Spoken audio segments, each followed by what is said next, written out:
So how about this? You're an artist or a designer, a creative, and you work with the tools of the trade. So it might be a paintbrush, it might be some kind of thatr set. I don't know what that is actually. But, you use it and then it just gets left behind. So what happens to it? Well, actually what happens to it is it goes to the Museum of Forgotten Art Supplies. I kid you not, there actually is a museum, and the person who's going to tell us all about it, all the way from the United States, designer, illustrator, author, and self-titled The World's Oldest Kid, Lou Brooks, on the line. Lou, hello. Hello, Michelle. Thank you for having me on the show. It's an absolute pleasure, and I have to say you're right. Your museum certainly is a hat tip to days gone by, because it does feel, when one looks at design, that there's pre-Apple Mac days and post-Apple Mac days. And I'm wondering if your museum has all the tools of the trade which are pre-Mac. Well, it's in flux because we're all moving through time and getting older, and Ain't that the truth? Little computer things are starting to creep in. The first Mac. Someone sent me something this week of where all the old broadcast television in the 80s was done on this dedicated computer. I forget the name of it. It was a huge, massive, expensive thing when all the animated graphics started happening on the news.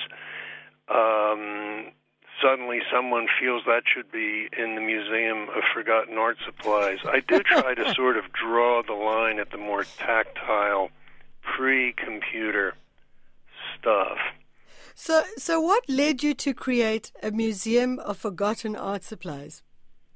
Well, it was actually sort of an inside joke at first. I was invited to join this sort of elitist exclusive website for top illustrators, which I did, and I noticed as I was setting up housekeeping there that there was a little show. You could do several shows if you wanted, like a little gallery show.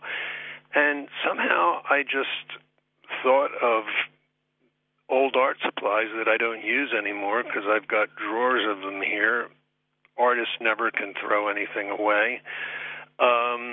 And I thought it was sort of going to be a little inside joke between me and the other artists, but it quickly sort of spread beyond artists to people, and I think the reason is that it represents sort of that threshold we've all crossed sometime. As I instantly get this idea of, and this talks to my own experience with the arts, but I would get the idea of a couple of scrubby paintbrushes and maybe an old turpentine bottle. You as a designer may talk differently. What is inclusive in the old art supplies genre, so to speak?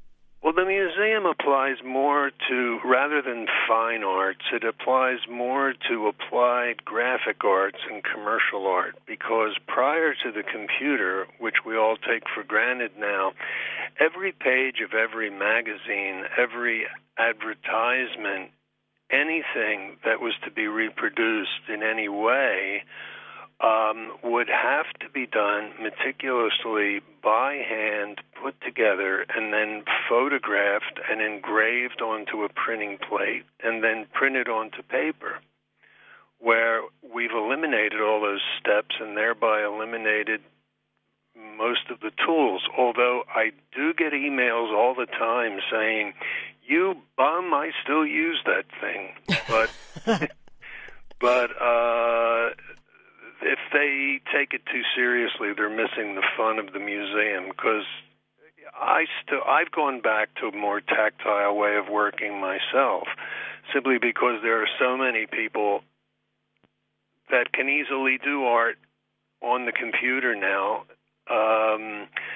I've gone back to a pen and ink on paper, and then I scan it into the computer and do little tricks with it.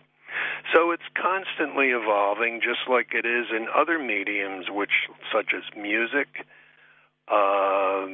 movies, film, television, radio, everything. I used to be a disc jockey briefly myself in Philadelphia back in the Stone Age, and I remember sort of lying my way into the job through this guy who came around to the printing company I was working at as an artist, and I just fabricated this whole story. I had gotten back from the Haight-Ashbury in San Francisco, and I said, yes, and I used to be a DJ there because I knew he was. And he just blurted out, well, would you be willing to go on the station if there was an opening?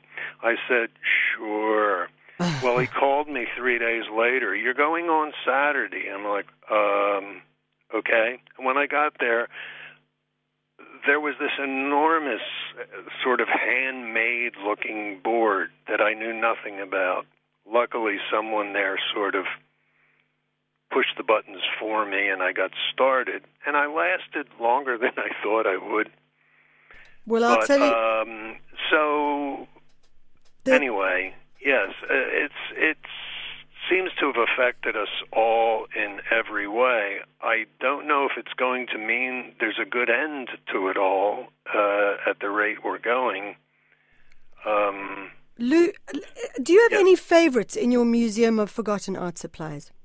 Well, most of my favorites, I would say, are like everyone's favorites. They're the things I personally used, usually early on. My first job, I'm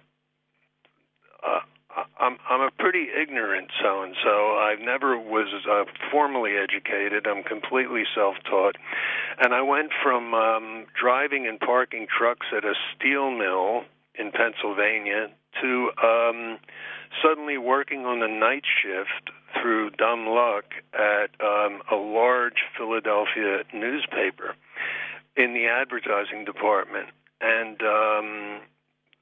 two of the things I started to use right away was a thing called a phototypositor, where if it was kept in good shape and it was well maintained, and if you really worked on it a lot, you could probably produce a headline of typography in about 30 minutes to an hour if you didn't make a mistake. And this thing was like the dashboard of some old DC-5 airplane. I mean, it was cranks and whistles and reels of film and paper and this wonderful smell of this developing fluid. Somehow smells seem to always stay with you in your memory about things. So stuff like that, and then the photostat machine was another thing where we take a can of pork and beans, instead of drawing it, say, take this can of pork and beans, take it into the photostat room, take a picture of it, touch it up to look like a drawing so we can use it in this supermarket ad. So I did a lot of that. Lou, you mentioned... And so there are a million supplies that have to do with that are now, that's all gone now. Everything, you'll just scan something in or pick it up right off the computer and use it. So if you say that it took, on a typositor, it took a headline to create a headline, 30 minutes to 1 hour of type, how long would it take to do it on a computer? I would say if you're really, really serious about it and using it professionally, it shouldn't take you more than a minute, 2 minutes. Lou Brooks, thank you very much for joining us. That's Lou Brooks, the creator of the Museum of Forgotten Art Supplies. If you want to see what it looks like, get onto the website www.loubrooks.com. And certainly from 30 minutes to an hour to 2 minutes today. But we have lost all those extraordinary old art supplies and those old artifacts. And it certainly talks to a past gone by.